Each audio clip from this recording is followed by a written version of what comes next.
I'm Idiotech, and this is my review of Titanfall 2 for PC. The game retails for $60 and is brought to you by EA and Respawn Entertainment. So what is Titanfall 2? Well, it's obviously the sequel to Titanfall 1, but it's much better this time around. The original game released in what I would deem an unfinished state. It only had multiplayer. The multiplayer was quite limited, and while very fun, it didn't offer enough content to keep the player base active for more than a couple of weeks. Titanfall 2 has done everything in its power to address that issue. Minus some poor marketing decisions on the part of EA releasing this game between Battlefield 1 and Call of Duty, however, which I will get into later in the review, it's a fantastic experience. The single player is very engaging, it's full of very cool and unique mechanics, great set pieces, great level design, and the multiplayer, while more of the same from Titanfall 1, has been rebalanced. They've added a ton more features and a lot of customization and progression systems. It's a fantastic game, and if all you want to know is whether or not you should pick up this game, the answer is yes. So, with that out of the way, let's get into the single player component of the review.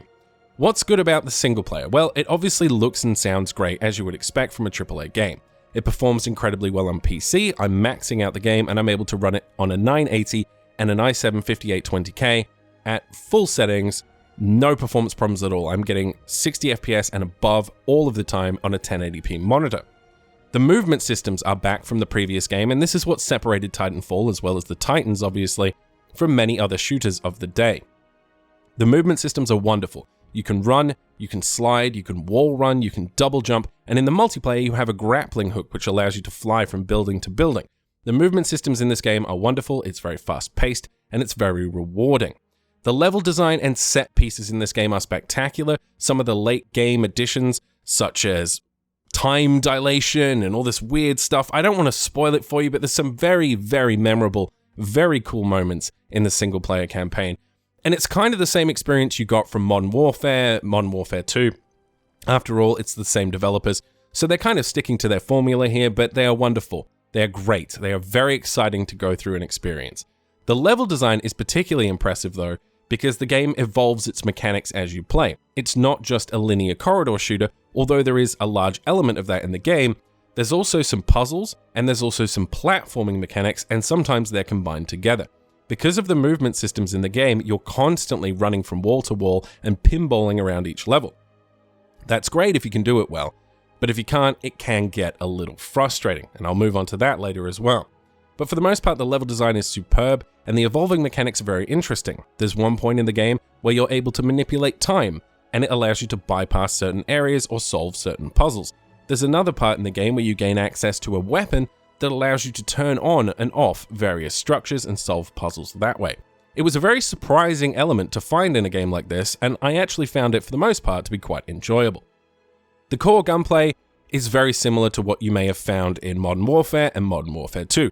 Very tight, very snappy, very low recoil, lots of different weapons, lots of cool attachments and things like that. The guns feel wonderful to shoot, and there's also 6 different Titan models that you'll be able to play throughout this game. You pick up a gun essentially in the single player, and it changes your loadout. They can fly, they can dash, they can drop grenades on the ground, they can send out like fire, they can do all kinds of different things, and they all have a special power-up ability that's sort of like their uber weapon that does a ton of damage. So you'll get to play with all of those as well, so that when you go into the multiplayer, you'll understand how everything works. Finally, the last good thing about the single-player experience is the relationship you form with the Titan BT-7274, which is your Titan during the game.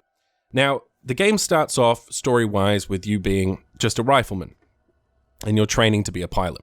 Events go down, you end up becoming a pilot quicker than you maybe should. You start to form a relationship with this Titan, and you can have conversation options with the Titan as you play the game. Now, it's very rudimentary. You press either X or V on the keyboard to make a decision, but you can talk to him, you can engage with him.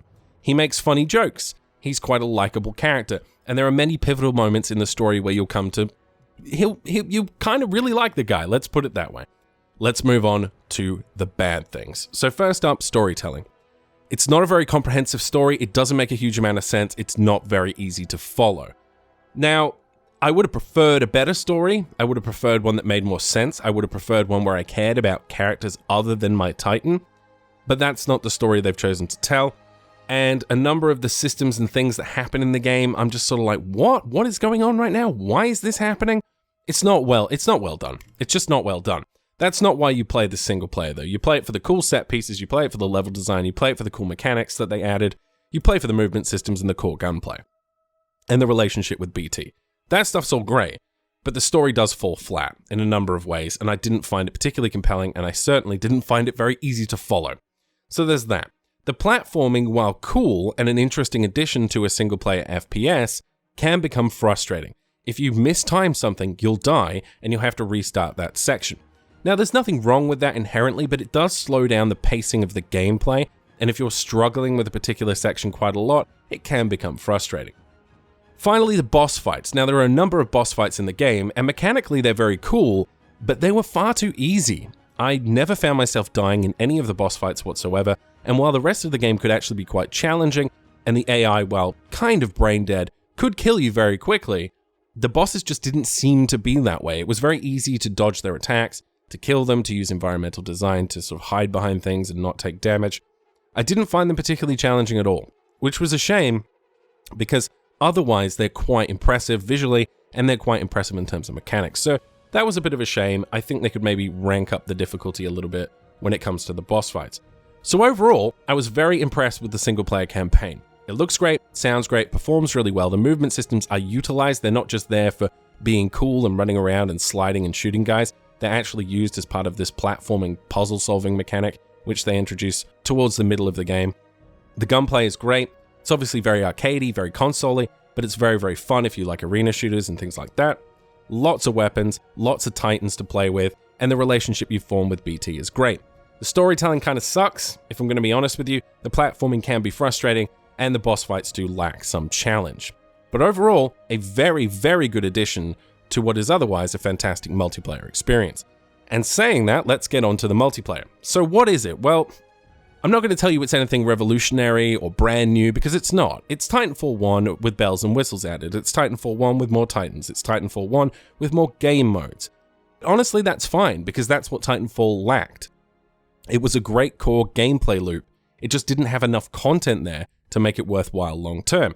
And it seems that they've tried to address that as well as fix some of the balance concerns. So the movement system is obviously carried over from the single player, but you have the addition of a grappling hook. Well, that's an option you can use in multiplayer, and that will allow you to fly around the map, which is wonderful. You can also hook into other players, pull them towards you, and kill them with a melee attack, which is also very satisfying. There's a number of other mechanics. You have a sonar thing that you can throw out, and it will tell you where players are within a small radius. There's a cloaking device. There's a bunch of other abilities. There's a ton of progression in the game, lots of customization.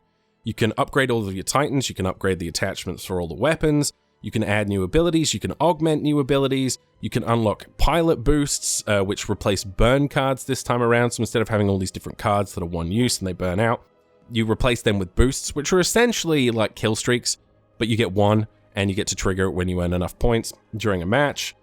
But the progression system is far better than it was the first time around. There's a lot more weapons, a lot more attachments, there's lots of customization options in terms of skins, you can customize your call sign, things like that. So there's a lot to unlock, and a much longer progression curve. So if you like progression in multiplayer games like Call of Duty, Modern Warfare 2, you will like what's on offer here.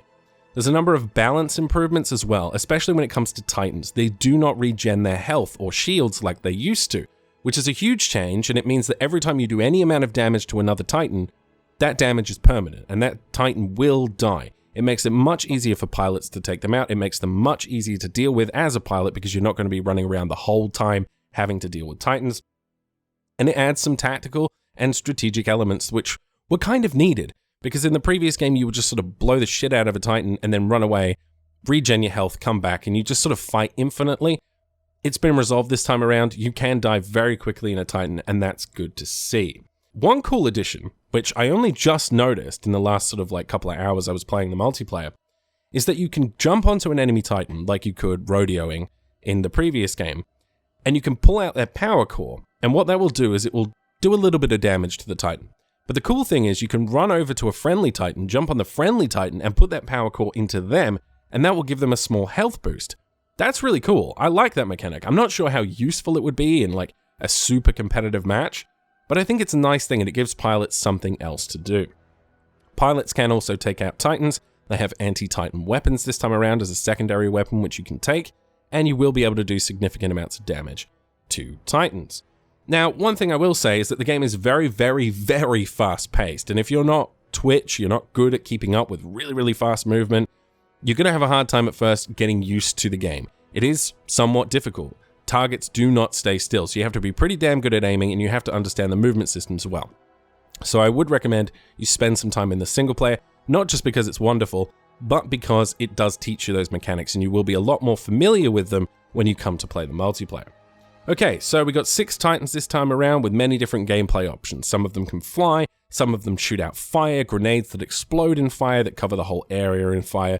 You've got ones that shoot electricity, ones that shoot lasers. You've got a sniper variant. You've got a sword variant that jumps in and cuts Titans to pieces. They're very cool. Lots of variety here when it comes to Titans. I really enjoy the Titan gameplay.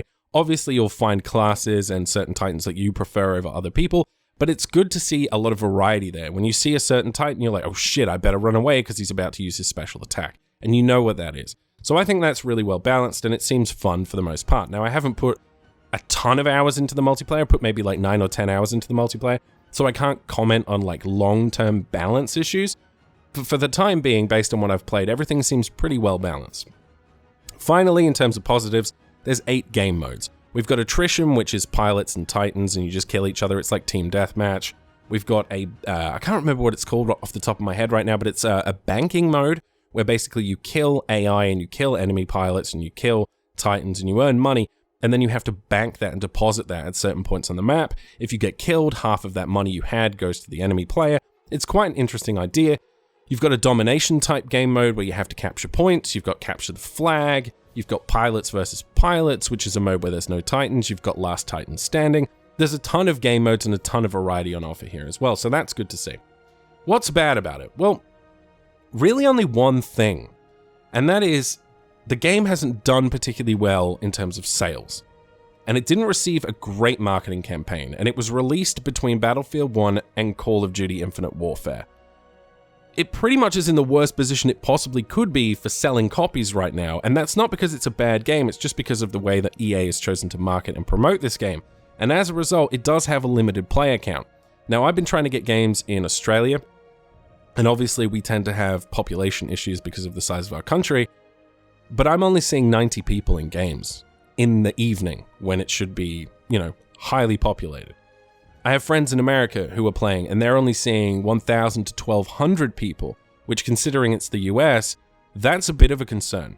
So my only complaint isn't really about the game at all, it's about the terrible marketing campaign which has led to an underpopulated multiplayer.